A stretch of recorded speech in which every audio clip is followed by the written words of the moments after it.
자, 오늘도 재밌고 유익한 동의보감을 이어서 읽어드리도록 하겠습니다. 저기 바다 건너 우리 여왕님도 들으시고 잘 들으시오. 자, 쌍화탕.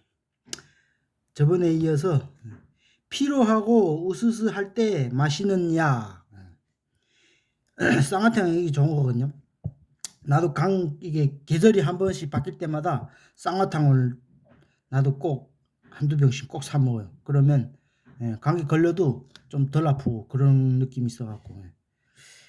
요새는 그런 풍경이 없어졌는지는 모르나 전에는 이른 아침에 여간빵을 찾아다니며 쌍화탕을 파는 풍경이 있었다. 약의 이름부터 뭔가 정력제 비슷한 느낌이 들어 밤늦게 여간빵에서 예박하는 남봉꾼들이 즐겨 마시는 것으로 되어 있었다. 요즘 다방이 많이 없어졌죠. 지금도 다방에서 돈이 드는 것을 마시고 싶을 때는 커피 대신 쌍화탕을 주문한 사람이 많다. 일부러 탕약으로 다리지 않고 간편하게 인스턴트로 마실 수 있게 만든 드링크제 쌍화탕도 있으니 편리한 시대가 되었다. 요즘에는 뭐 편리한 시대고 쌍화탕도 파는 게 하도 다양하잖아요. 쌍화탕의 내용을 알고 복용하는 사람도 물론 많겠지만 요새 사람들 중에는 냄새나 맛이 구수하여서 마시는 무슨 약인지 잘 모르는 사람도 있을 것이다. 동의보감에서는 음양구허용약, 음양이 모두 허했을 때 사용하는 약이라는 항목에 쌍화탕이 나와 있다. 음과 양이 모두 허했을 때. 음양이 모두 허하다는 것은 기와 혈이 부족하다는 설명도 나와 있다. 여기 그 설명이 나와 있는 게 마음과 힘이 모두 필요하고 기혈이 다 상했을 때 또는 방사한 후에 힘든 일을 한 후에 방사를 하였을 때와 큰 병을 앓고 난 후에 쇠약하여 원기가 없고 식은땀이 나는 등의 증세를 낫게 한다. 쌍화탕이 엄청 좋은 거예요. 그러니까 알게 모르게 우리가 그냥 먹는 건지 몰라도 몸에는 엄청 좋다는 얘기죠. 그러니까 피로하고 기혈이 상했을 때도 먹어도 되고 방사는 이게 무슨 뜻인지는 모르겠는데 어쨌든 큰 병을 그러니까 앓고 난 후에도 이 약을 먹으면 원기가 회복되고 자꾸 또 식은땀이 나고 이럴 때도 이걸 마시면 회복된다는 거예요. 어쨌든 처방을 보면 황기건증탕에서 엿을 빼고 사물탕과 합친 것으로 되어 있다. 백작양,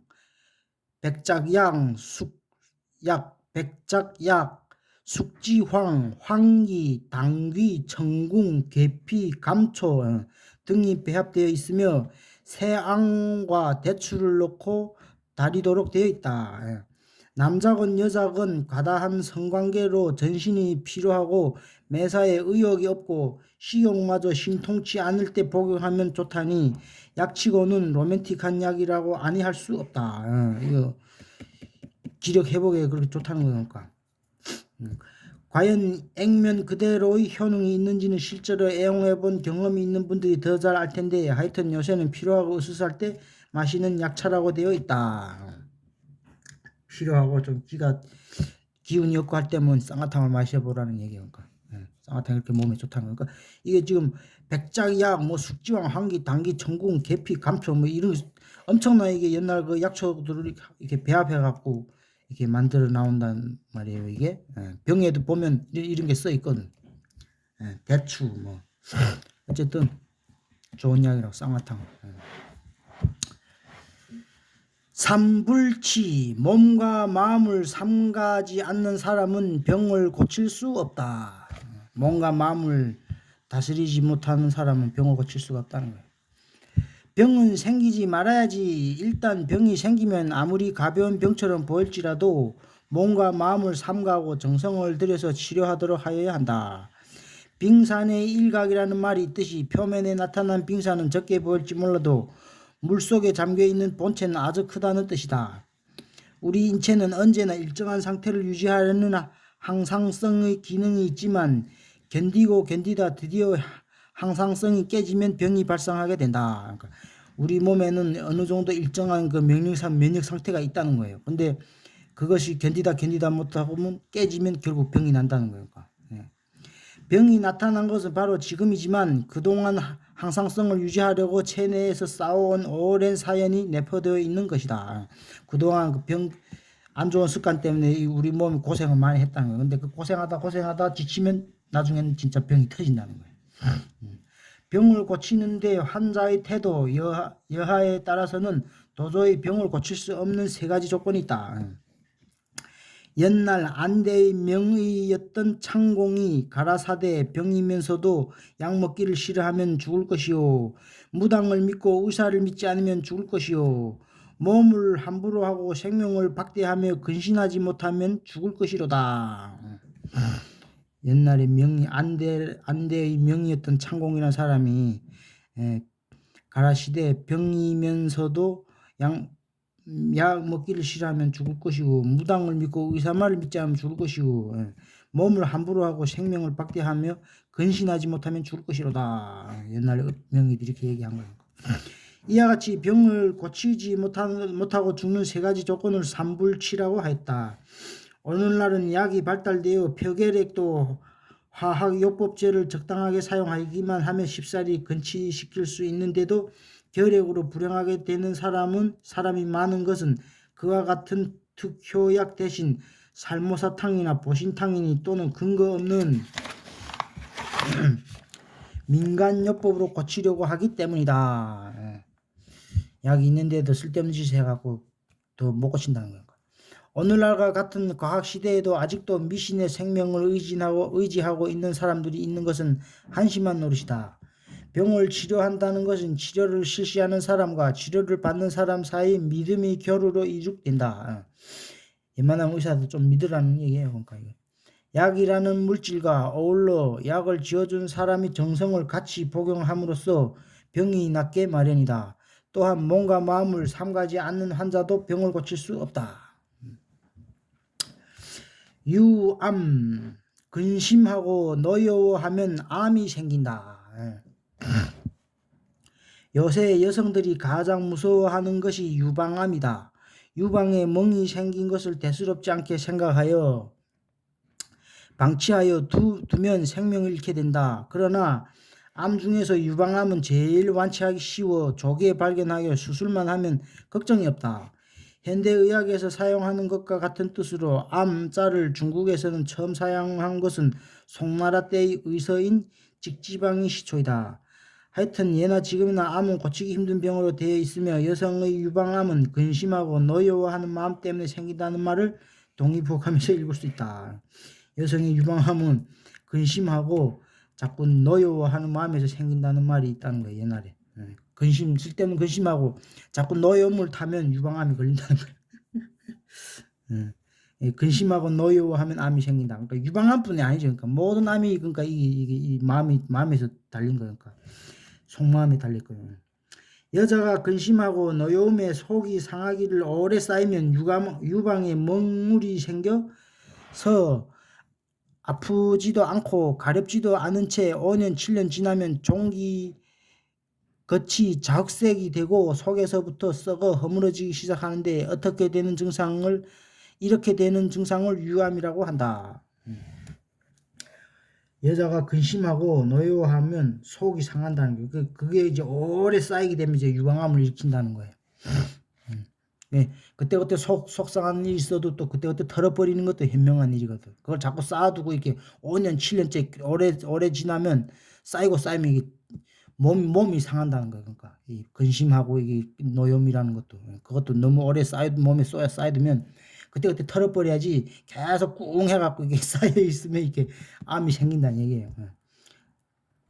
결국은 기혈이 모두 소진되어 죽게 되며 마음을 가라앉혀 정량을 하면 정양 세월을 끄는 수밖에 없다는 표현이 있는 것을 보면 눈시울이 뜨거워진다. 결국은 죽는다는 거예요. 이게 너무 오래 완치 안 되면 이렇게 하면. 빨리 발견해갖고 조기 치료하면 되는데 우리 속담에 속이 썩는다라는 말이 있는데 속이 썩으면 유방암이 생긴다니 천하의 남편들이여 아예 부인이 속일랑 썩이지 마시오. 이와 같이 심리적인 상심이 암 발생과 관련이 있는 것 같다는 통계적 연구가 현대의학에서도 요즘 나타나기 시작하는 것을 보면 신기한 생각이 든다. 요즘에도 현대에서도 심리적인 상심이 암을 발병한다는 거니까. 좌절감이라든가 노심초사가 간암이나 위암 등의 유인의 하나가 되지 않나 하고 추측하는 사람도 있다. 좌절하던가 노심초사하면 간암도 걸린다. 한 부인이 성미가 조급하고 시어머니와 불화하였는데 속에 멍울이 생겼다. 옛날에 이런 말이 있어요. 옛날에 시어머니하고 같이 사는 경우가 많았는데 결국 시어머니하고 불화가 많아가지고 속이 멍들었다는 거예요. 며느리가. 이런 구절도 있으니 여성들이 성미도 유방암에 책임이 있는 것이 아닐까. 성미도 너무 조급하고 그러면 안 된다는 거예요. 그러니까 여자들도 성격이 달려 있다는 거예요. 여기까지만 한 페이지만 더 읽고. 호마 참깨를 먹으면 몸이 가벼워진다. 독립보감의 양성연년약이라고 하여 장생불로 할 수 있는 약 처방 10개와 단방으로 23개의 생약을 소개하고 있다. 단방약 중에 참깨가 들어있는 것을 소개하면 다음과 같다. 참깨, 즉 검은 참깨라는 게 검은 참깨인데 오랫동안 계속 먹으면 몸이 가벼워지고 늙지 않으며 굶어도 배고프지 않으며 수명이 연장된다. 일명 거승이라고도 한다. 이 참깨가 그렇게 좋다는 거니까. 검은 참깨도 여기서는 검은 참깨인데 내가 볼 때는 그 흰 참깨도 괜찮아요. 그것도 계속 먹으면 이제 몸이 가벼워지고 늙지 않고 굶어도 배도 안 고프다는 거예요.